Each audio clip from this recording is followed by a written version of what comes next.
조 바이든 미국 대통령이 현지 시각으로 어제 열린 백신 정상회의에서 코로나19 백신 5억 회분을 추가로 기부하겠다고 밝혔습니다. 미국에는 여유가 있지만 저소득 국가에선 백신 구하기가 여전히 어렵기 때문인데요. 백신 불평등이죠. 이 저소득 국가 여성들의 삶에도 이 불평등이 악영향을 끼친다는 주장입니다. 자세한 얘기를 글로벌 뉴스 브리핑에서 살펴보겠습니다. 네, 금창호 기자, 안녕하세요. 안녕하세요. 네, 저소득 국가의 여성들의 삶에 이 백신 부족 이런 것들이 어떤 영향 그리고 어떤 위협을 준다는 거죠, 구체적으로? 네, 일단 이 우간다의 젊은 페미니스트 아그네스 신시아 아모딩이 우간다의 상황이 심각하다면서 CNN에 이런 글을 기고를 했습니다. 네. 현재 우간다는 백신 물량이 매우 부족합니다. 백신 접종을 마친 인구가 전체의 1%도 되지 않다 보니 학교들은 문을 닫을 수밖에 없습니다. 네. 이런 상황에 어린 여학생들이 성적 학대 위험에 몰리고 있다고 아그네스는 설명했습니다.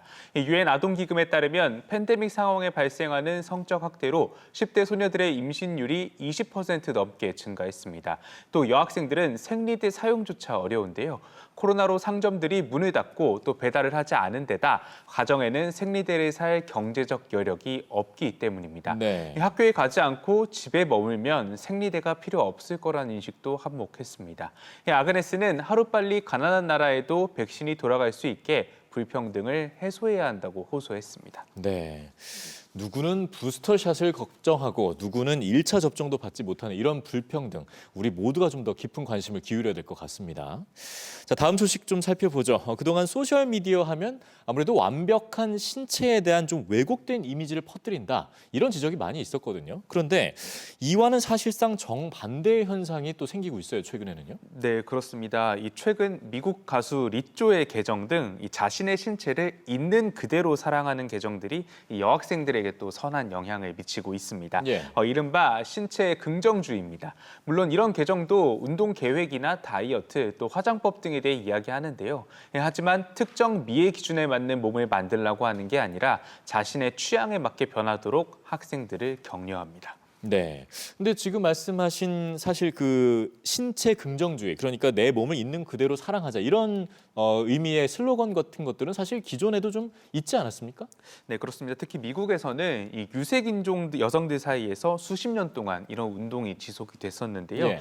최근 SNS가 등장하면서 이런 신체 긍정주의 메시지가 10대들에게 더 빨리 그리고 더 널리 전달되는 겁니다. 하지만 전문가들은 신체 긍정주의를 이용한 광고성 글은 아닌지도 주의 깊게 살펴봐야 한다고 조언합니다. 또 이런 움직임이 좋은 것만은 아니라는 목소리도 있는데요. 일부 심리학자들은 특정 이미지에 대한 의식을 강화할 수 있다며 신체에 대해 아예 얘기하지 않는 게 더 좋다고 주장했습니다. 네, 그렇겠죠. 사실 신체, 외모형적으로 보이는 것보다는 내면의 아름다움을 좀 더 추구할 수 있으면 좋겠습니다. 다음은 홍콩 소식인데요. 좀 안타까운 얘기네요. 재작년에 이제 홍콩 민주화 운동이 일어났었는데 이후에 지난해 이제 홍콩에서 국가보안법마저 시행이 됐습니다. 이런 부분이 지금 대학에도 심각한 영향을 끼치고 있는 모양새네요. 네, 그렇습니다. 지난 6월에 말씀하신 국가보안법이 시행이 됐었는데요. 이런 국가보안법으로 이제 등교 수업이 차츰 재개되고 있는 홍콩대마저 좀 억압적인 분위기가 이어지고 있습니다. 예. CNN에 익명 보도를 요청한 한 홍콩대 교수는 특정 주제에 대해 말하는 게 더 신경 쓰인다며 학교 교육이 현실과 점점 떨어지고 있다고 설명했습니다.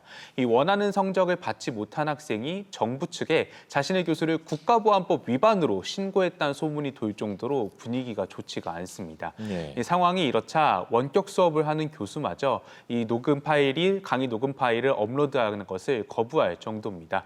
이 학생들에 대한 탄압도 있었는데요.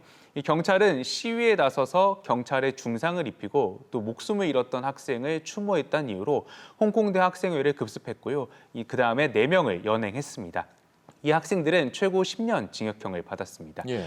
이런 상황이 반복되면 결국 우수한 학생들이 다른 곳으로 가면서 인재 유출이 심화될 거라는 우려도 나오고 있습니다. 네, 뭐 인재 유출 문제도 있지만 사실 과거에 비슷한 아픔을 지닌 또 한 국가의 국민으로서 이를 바라보는 게 참 어려운 마음입니다.